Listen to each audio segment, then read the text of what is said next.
اعوذ باللہ من الشیطان الرجیم بسم اللہ الرحمن الرحیم الصلاۃ والسلام علیک یا سیدی یا رسول اللہ وعلی آلک واصحابک یا سیدی یا حبیب اللہ الصلاۃ والسلام علیک یا سیدی یا رسول اللہ وعلی آلک واصحابک یا سیدی یا رحمۃ للعالمین قال اللہ تعالی فی القرآن الکریم یا ایہا الذین آمنوا کتب علیکم الصیام کما کتب علی الذین من قبلکم لعلکم تتقون صدق اللہ العظیم۔ قابل احترام حضرات، نمازی حضرات، بزرگوں اور دوستوں، الحمدللہ اللہ رب العالمین کے فضل اور کرم کے ساتھ ہم سب نے رمضان المبارک کے دوسرے دن کی نماز فجر با جماعت ادا کی ہے۔ اللہ تعالی ہم سب کی اس عاجزانہ حاضری کو اپنی بارگاہ میں شرف قبولیت عطا فرمائے۔ آج جمعۃ المبارک کا بابرکت دن ہے۔ جتنے دوستوں، بھائیوں، بزرگوں نے روزے کی نیت کی ہے، اللہ تعالیٰ سب کو روزہ خیریت و عافیت سے وقت افطار تک پہنچائے اور یہ روزہ قبول فرما کر ہم سب کی بخشش اور نجات کا ذریعہ بنائے۔ قرآن پاک میں اللہ رب العالمین نے اہل ایمان کو روزے کی اہمیت و فضیلت کے بارے میں فرمایا یا ایہا الذین آمنو، اے ایماندار لوگو، کتب علیکم الصیام، تم پر روزے فرض کر دیے گئے ہیں، کما کتب علی الذین من قبلکم، جیسے کہ تم سے پہلے لوگوں پر فرض کیے گئے تھے، لعلکم تتقون، روزے اس لیے فرض کیے گئے ہیں تاکہ تم متقی بن جاؤ، پرہیزگار بن جاؤ، اللہ سے ڈرنے والے بن جاؤ۔ عربی میں روزے کو صوم کہتے ہیں اور صوم کے لغوی معنی ہیں والامساک، رک جانا، ہر اس چیز سے رک جانا جو بندے کو اللہ کی نافرمانی کی طرف لے کر جاتی ہو، اللہ کی ناراضگی کی طرف لے کر جاتی ہو، ہر اس چیز سے رک جانا۔ اور شرعی تعریف جو روزے کی ہے وہ یہ ہے، والامساک عن الاکل والشرب والجماع من طلوع الفجر الى غروب الشمس، طلوع فجر سے لے کر غروب شمس تک کھانے سے، پینے سے اور جماع سے، خواہشات نفسانی سے اپنے آپ کو روک لینا، یہ روزہ کہلاتا ہے۔ صبح سے لے کر شام تک یہ تمام حلال چیزیں جب بندہ مومن پر حرام کر دی گئی ہیں تو وہ چیزیں جو آلریڈی ہی حرام ہیں وہ بدرجہ اولا بندے پر حرام ہیں، اور ان سے بچنا بھی بندہ مومن کے لیے از حد ضروری ہے۔ روزے کا فلسفہ یہ بیان کیا گیا ہے کہ روزہ کیوں فرض ہوا، لعلکم تتقون، تاکہ تم اللہ سے ڈرنے والے بن جاؤ۔ اگر روزہ رکھنے کے باوجود بھی تم اللہ سے ڈرنے والے نہ بنے، پرہیزگار نہ بنے، تو پھر تم کو روزے سے سوائے بھوک اور پیاس کے اور کچھ بھی نصیب نہیں ہوگا۔ حدیث مبارکہ کے الفاظ ہیں، حضور رحمت عالم صلی اللہ علیہ وسلم آپ نے ارشاد فرمایا، جو بندہ روزہ رکھ کر جھوٹ بولنے اور جھوٹ پر عمل کرنے سے نہیں رکتا، اس کو سوائے روزے سے بھوک اور پیاس کے کچھ بھی نہیں ملتا۔ یعنی اس کا بس چلہ ہی ہے کہ وہ صبح سے لے کر شام تک منہ بند کر بیٹھا ہوا ہے، بھوکا ہے، پیاسا ہے، اللہ تعالیٰ کی جناب سے اس بندے کو روزے سے کوئی بھی انعام نصیب نہیں ہوتا۔ آقا نعمت صلی اللہ علیہ وسلم فرماتے ہیں، جو بندہ اللہ کی رضا کے لیے روزہ رکھتا ہے اور پھر روزے کو روزہ سمجھتا ہے، روزہ رکھ کر جھوٹ نہیں بولتا، چگلی نہیں کرتا، غیبت نہیں کرتا، نماز با جماعت ادا کرتا ہے، قرآن کی تلاوت کرتا ہے، اللہ سے ڈرتا ہے، اس بندے کو اللہ تعالیٰ پھر انعام کیا عطا فرماتے ہیں۔ ابو ہریرہ رضی اللہ تعالیٰ عنہ فرماتے ہیں، قال رسول اللہ صلی اللہ علیہ وسلم، من صام رمضان ایمانا و احتسابا غفر له ما تقدم من ذنبه، فرمایا کہ جو بندہ اللہ کی رضا کے لیے رمضان کو روزہ رکھتا ہے، اللہ تعالیٰ بندے کے سارے ماضی کے گناہوں کو معاف فرما دیتا ہے۔ بندے کے ہر عمل کا درجہ بیان کیا گیا ہے کہ اتنا عمل کرو گے اتنا ثواب پاؤ گے، اتنا عمل کرو گے اتنا ثواب، 10 گنا سے لے کر 700 گنا تک قرآن پاک میں بیان کیا گیا ہے۔ ایک نیکی کرو گے، من جاء بالحسنۃ فلہ عشر امثالھا، جو بندہ ایک نیکی کرے گا اللہ تعالیٰ اس کو اس کا 10 گنا اجر بڑھا کر دے گا۔ پھر جو بندے کا اس عمل میں خلوص بڑھتا جاتا ہے اللہ تعالیٰ اس بندے کا اجر بھی بڑھاتا جاتا ہے۔ فرمایا ہر عمل کا ایک اجر بیان کیا گیا ہے، لیکن روزہ ایک ایسا عمل ہے، فرمایا الصوم لی وانا اجزی بہ، فرمایا روزہ بندہ میرے لیے رکھتا ہے، بندے کے سامنے حلال چیزیں پڑی ہوئی ہیں،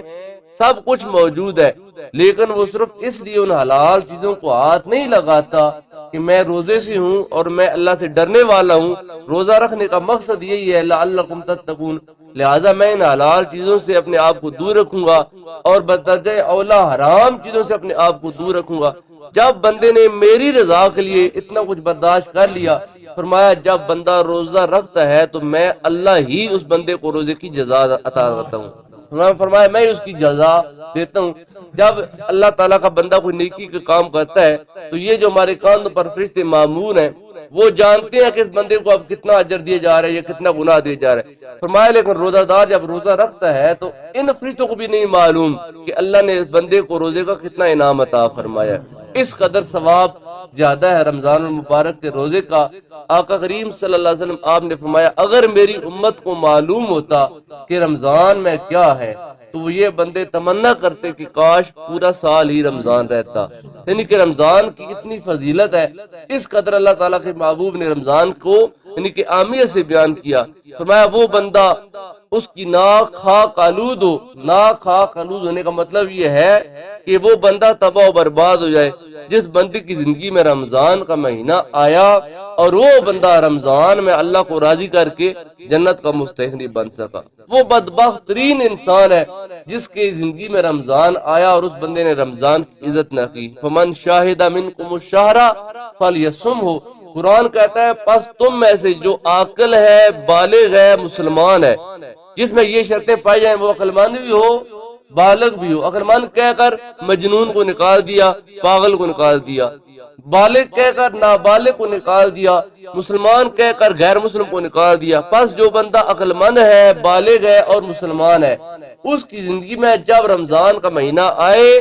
اس بندے کو اب یہ آپشنل نہیں اختیار دیا گیا کہ تمہاری مرضی ہے تو رکھ لو، آج تم نے یعنی گندم کاٹنی ہے تو تم روزہ رکھو گے یا نہیں رکھو گے، تم نے آج بھینسوں کو چرانے جانا ہے تو تم روزہ رکھو گے یا نہیں، تم نے آج پنڈ جانا ہے روزہ رکھو گے نہیں۔ فرمایا نہیں،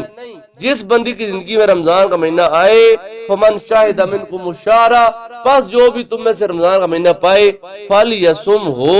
پس اس کو چاہیے کہ وہ رمضان کے روزے رکھے۔ اور جو بندہ رمضان کا ایک روزہ نہیں رکھتا اور اس ایک روزے کی قضا کرنا چاہے، فرمایا رمضان کا ایک روزہ ایک طرف اور پورے سال کے روزے ایک طرف بندہ رکھ لے پھر بھی رمضان کے ایک روزے کا اجر نہیں پا پائے گا۔ اتنا ثواب، اتنی فضیلت اللہ تعالیٰ کے پیارے محبوب صلی اللہ علیہ وسلم نے بیان فرمائی ہے۔ فرمایا کہ روزہ رکھنے سے بندے کا معدہ جب خالی ہوتا ہے تو معدے سے ایک ہوا پیدا ہوتی ہے جس کو ہم بدبو کہتے ہیں، بندہ بولتا ہے تو بندے کے منہ سے بدبو آتی ہے۔ انسانوں کے نزدیک، بندوں کے نزدیک وہ بدبو ہے، لیکن اللہ کے محبوب فرماتے ہیں وہ بدبو جو تمہارے منہ سے روزے سے نکلتی ہے اللہ کے نزدیک وہ کستوری سے زیادہ عزیز ہے، زیادہ پیاری ہے۔ فم الصائم عند اللہ من یوریہ المسک، فرمایا کہ روزہ دار کے منہ سے نکلنے والی بو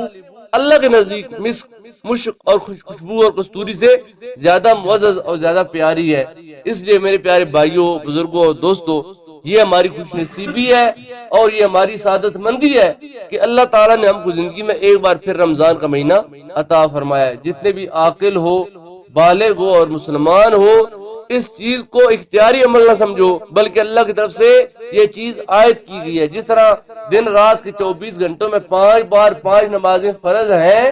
اسی طرح رمضان کے روزے 30 یہ بھی فرض ہے۔ حضور رحمت عالم صلی اللہ علیہ وسلم فرمایا بنی الاسلام علی خمسۃ، اسلام کی امارت کی بنیاد 5 ستونوں پر کھڑی ہوئی ہے۔ وہ 5 ستون کون سے ہیں؟ فرمایا پہلا ستون تو یہ ہے کہ بندہ یہ کہے کہ میں اس بات کی گواہی دیتا ہوں کہ اللہ کے سوا کوئی اور عبادت کے لائق نہیں محمد صلی اللہ علیہ وسلم اللہ کے بندے اور اللہ کے رسول ہیں۔ یہ سب سے مین پلر ہے اور مین ستون ہے۔ یہ ایک ستون ہوگا تو باقی ستون قائم رہ پائیں گے، اگر یہی ایک ستون نہ ہو تو باقی کوئی ستون بھی قائم نہیں رہ پائے گا۔ آپ شادی پہ جاتے ہیں، آج کل ان کے نظام ہے ہوٹلنگ کا، اور بڑے بڑے ٹینٹ لگائے جاتے ہیں، بڑے بڑے گوپے لگائے جاتے ہیں، تو بیچ میں ایک بہت بڑا یعنی کہ اس کا پلر کھڑا کیا جاتا ہے، اور باقی چھوٹے چھوٹے اس کے ساتھ ان کی سائڈوں پہ پلر کھڑے کیے جاتے ہیں، اور اس کے اوپر وہ کپڑا یا جو شامیانہ جو کچھ بھی ہے وہ کھڑا ہوتا ہے۔ تو گویا فرمایا اسلام کے شامیانے کا جو مین پلر ہے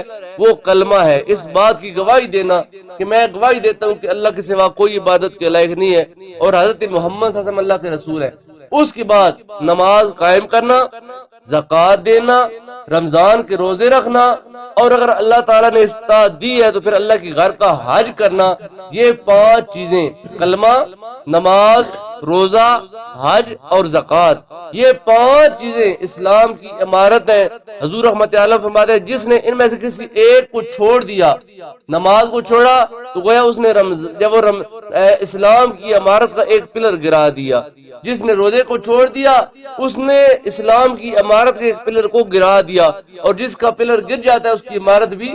گر جاتی ہے۔ اس لیے اپنے اسلام کی اس عمارت کو مضبوطی سے قائم کرو،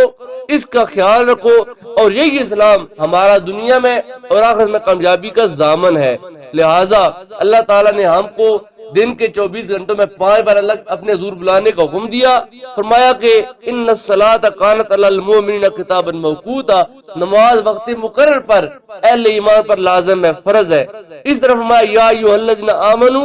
کتب علیکم الصیام، اے مسلمانوں اب تم پر روزے فرض کر دیے گئے ہیں، لہٰذا جس طرح نماز فرض ہے اس طرح تم پر روزے فرض کر دیے گئے، لہٰذا ان روزوں کا خیال کرو، رمضان شریف کا ادب کرو، احترام کرو، رمضان کے روزے رکھو اور کثرت سے عبادت کرو۔ جو بندہ رمضان المبارک میں اللہ تعالیٰ کے حضور حاضر ہوتا ہے، اللہ تعالیٰ بندے کے ماضی کے گناہوں کو معاف فرما دیتا ہے۔ دن کا روزہ فرض ہے، اور رات کا قیام جس کو ہم نماز تراویح کہتے ہیں یہ مسنون کرا دیا۔ یہ اللہ تعالیٰ کا ہم پر احسان ہے مسلمانوں پر کہ دونوں چیزیں فرض نہیں کرا دیں۔ عشاء کی نماز تو فرض ہے، لیکن عشاء کی نماز کے بعد جو نماز تراویح ہے 20 رکعات، یہ فرض نہیں کرا دی، اس لیے کہ اللہ جانتا ہے کہ جو بندہ سارا دن بھوکا پیاسا رہا ہے ہو سکتا ہے شام کو وہ نڈال ہو جائے، جب روزہ افطار کرے تو اس کی جسم میں اتنی تقویت نہ ہے، سارا دن کا بھوکا پیاسا ہے، کام کاج کرتا ہے، ہو سکتا ہے وہ شام کو اس کی طبیعت ناساز ہو اور وہ قیام نہ کر سکے، لہٰذا یہ فرض نہیں کرتے، لا یکلف اللہ نفسا